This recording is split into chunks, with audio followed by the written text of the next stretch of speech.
Many families asking, could more have been done to save lives? ABC's chief national correspondent Matt Gutman leading us off in Uvalde tonight. Tonight, in that chaotic press conference, hey, stand by, right? I got it. I got it. Okay. We learn about the fateful decision not to breach that classroom door and end a massacre. And for the benefit of hindsight, where I'm sitting now, of course it was not the right decision. It was the wrong decision, period. Texas's top sworn officer saying the commander on scene broke the basic rules of engagement when he decided the gunman was not an active shooter, but a barricaded subject, holding dozens of officers back. Based upon the information we have, there were children in that classroom that were at risk, and it was, in fact, still an active shooter situation and not a barricaded subject. Texas embraces active shooter training, and that doctrine requires officers, we don't care what agency you're from, you don't have to have a leader on the scene. Every officer lines up, stacks up, goes and finds where those rounds are being fired at and keeps shooting until the subject is dead, period. And now we learn it was 77 minutes of terror. It was a teacher who left a school door propped open when she went to retrieve a phone. Police say 6 minutes later, the gunman walking in through that open door, seen in that video, investigators are now studying. He heads to 2 connected classrooms, firing over 100 rounds. 2 minutes later, 3 officers on the scene. Jesse Ortiz flips on his camera. Several more officers are there, first taking cover behind a vehicle. Did you tell them to go in? I was yelling, like, why don't you guys go in? Why don't you guys go in? More officers join. They enter the school. The suspect relentlessly firing.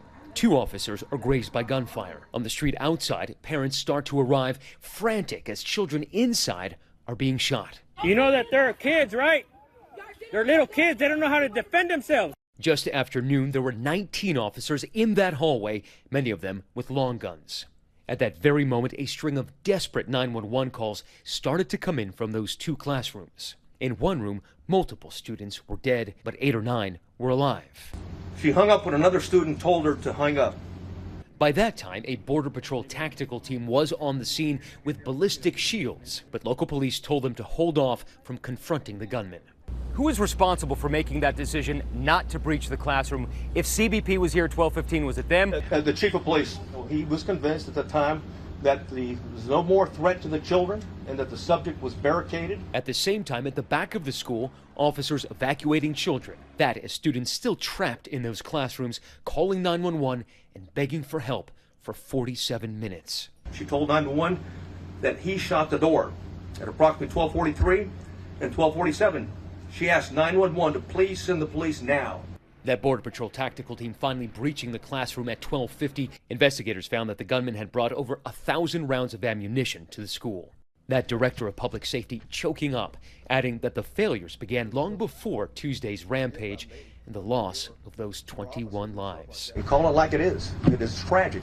Quite frankly, I mean, there shouldn't have been anybody. Ideally, we'd been able to identify this guy as a suspect and address it before he even thought about attacking. And tonight, Governor Abbott, who presented more than one press conference with inaccurate information, saying he was misled and promising answers for the victims' families. There are people who deserve answers the most, and those are the families whose lives have been destroyed. They deserve answers. They're demanding answers. Matt Gutman joining us from Uvalde. And Matt, as part of its ongoing investigation of Tuesday's massacre, you're learning Texas authorities are conducting a review of the law enforcement response. That's right, Whit. The investigation will likely focus on multiple suspected failures, starting with that school resource officer who initially drove right by the gunman on this street, to why that school wasn't immediately put on lockdown, to whether 911 call information was properly relayed to officers here on the scene, and of course, the biggest question about that police chief, why he decided to hold dozens of officers back for over an hour and end that rampage.